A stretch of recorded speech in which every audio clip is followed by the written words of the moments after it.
Thank you very much for that introduction, Philip, and thank you for asking me along today. Just for the record, there have been, I don't know whether it's like this in Holland or not, but there have been 29 transport ministers at the Department for Transport since 2002, when the department was founded, and I'm the third longest serving at 2.5 years. So I think we do change our ministers too quickly sometimes in this country. Thank you again for inviting me along. And can I just say straight away to Janine that I have a ministerial bike. I don't have a ministerial car.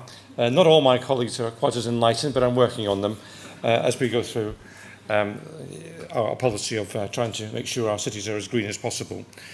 The government is fully committed to a policy whereby we create growth and cut carbon at local level, and we think cycling has a major role to play in that. There are undoubtedly health benefits which come from cycling. The Chief Medical Officer will tell you that cycling, if it were discovered today, would be regarded as a miracle cure. It's also quite important, obviously, environmentally, if we're going to deal with our air pollution and our carbon emissions. And it's also good for the economy. And the evidence from the Department for Transport suggests, in fact, that people who cycle or work or walk into our town centres will actually spend more money than if they come by car. So economically, which is counterintuitive, but it's true, economically it's also very beneficial as well as making it a nicer place to live and to work and to enjoy. How much nicer it is, and I was very interested in your film, how much nicer it is to be able to walk at ease around a city like Amsterdam than it would be if you were trying to avoid cars on every corner.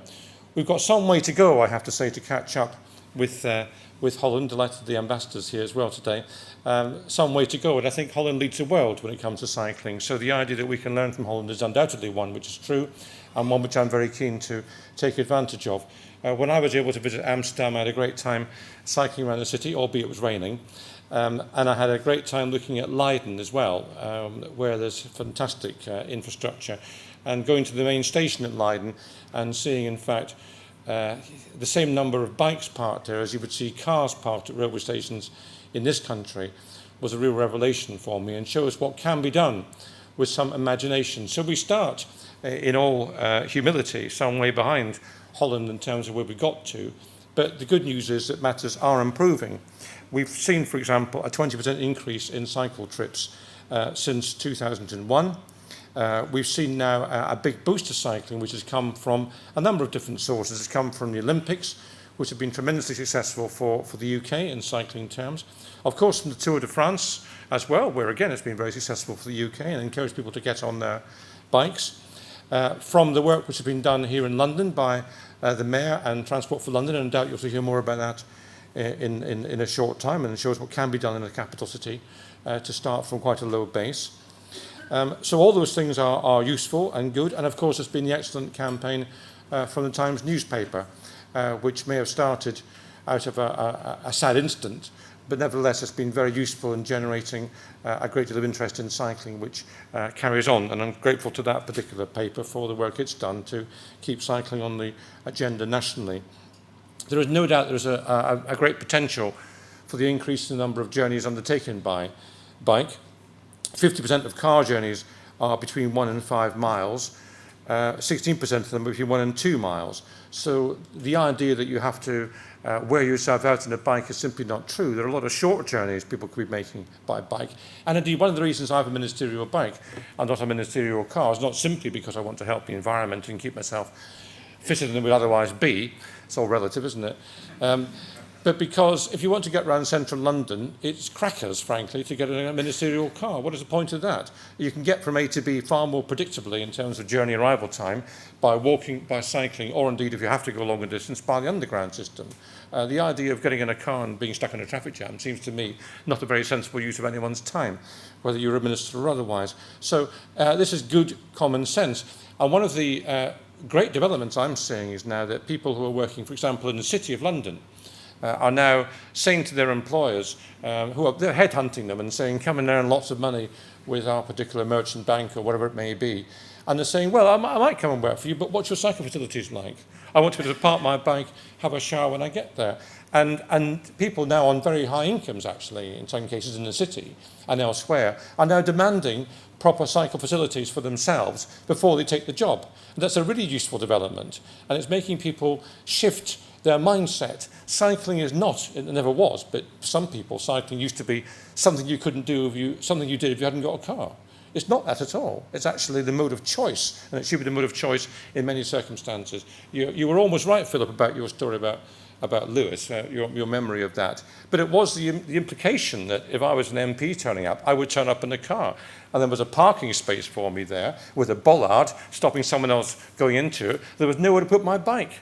They didn't expect me to ride by bike because I was an MP. That's a totally wrong perception of how we act. And we need to change that mindset amongst public authorities and the general public at large. So London has made great strides. I won't steal the thunder from TfL, but I just want to say that they're at the cutting edge, I think, for the UK.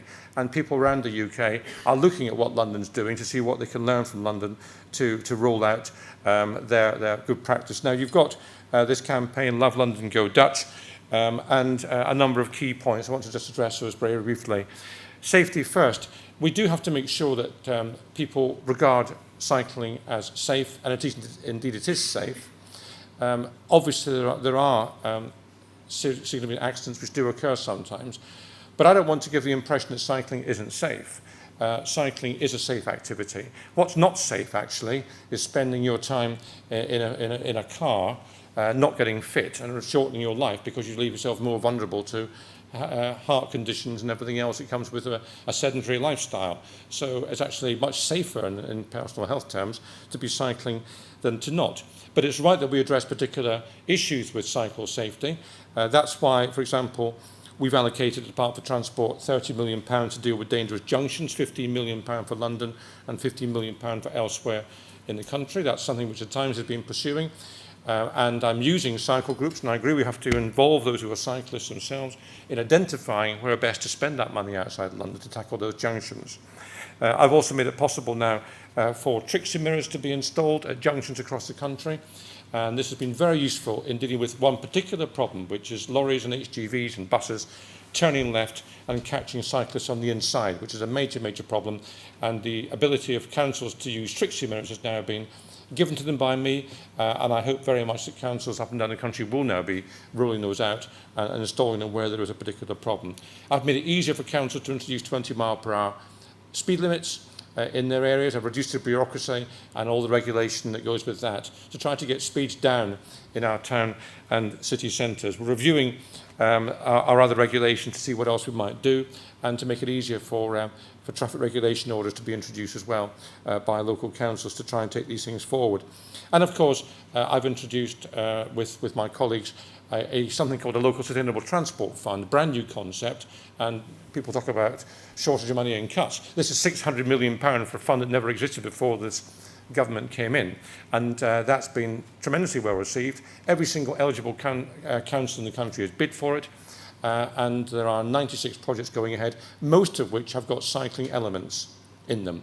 We said to the councils, you know what's best for your area, so long as you're demonstrating you're creating growth and cutting carbon, you can have some money. And they've come back. Councils which haven't been interested in cycling before have now come back with cycling schemes to introduce. So this is spreading good practice across the country in a way that never happened before. We're producing local transport notes on cycle infrastructure design to try to make sure that the cycle routes put in are appropriate and actually work and are not token cycle routes. I have to say that in Brighton and Hove, this is not a reflection of the present council, but going back about 20 years, Brighton and Hove had, I think, the shortest cycle track in the world. It was less than the length of a bicycle. It was a bike painted on the highway at the traffic lights. That was a cycle with half a white line down the side of it. Those sorts of token gestures are no use at all. We want proper design. We want proper facilities that actually do what they're meant to do. We've also produced a note on shared use routes for pedestrians and cyclists, because we want to make sure that the conflicts, which are the problems of success that Amsterdam is now dealing with, we're trying to learn from you and to make sure that we anticipate those problems when hopefully we have even more cyclists and even more walkers in this country. We're making sure that we're not going to catch up with Leiden, I'm afraid, but we are making sure that we're having improved facilities at railway stations. I've got something which I'm dealing with in the department called the Door-to-Door Journey Initiative, which Philip and others are helping with to try to make sure that we join up our transport modes and encourage the move from the door you leave to the door you arrive to be one which is as sustainable as possible. Using a bike, why not, at either end if that's appropriate to do that. And as part of that, I've made available to Philip and his group, the Cycle Rail Working Group, a further £7 million to put in facilities at railway stations to include more bike parking there. There's a trial of Plus Bike going on, which is a joint railway ticket and bike hire, so people can get a single ticket or a smart card transaction to do both those things at the same time. We've got cycle hubs now in Liverpool, in Cambridge. I opened a brilliant cycle hub, which the Dutch, of course, were involved in as well at Leeds Station. Fantastic cycle hub there, bang in front of the station, not round the back as an embarrassment that it used to be, just hidden round the back somewhere, but bang in front of the station, making a statement that this is a major form of transport. This is a central form of transport, the bike, right as you come out of Leeds Station there in front of the entrance.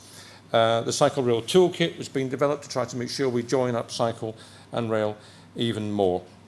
So I would say that we are making significant progress, but I want to go further and I want to go faster. We want to learn what we can from our colleagues in the Netherlands, who I think have done a fantastic job to address this issue over the last 3 or 4 decades. I think in this country we can learn as well from what London's doing, and the spreading of best practice means, hopefully, if I'm still a transport minister in the future, having lasted 2.5 years, a very long time, then I'll be able to come back and celebrate even more people on their bikes and even more cycle infrastructure in this country. Thank you very much.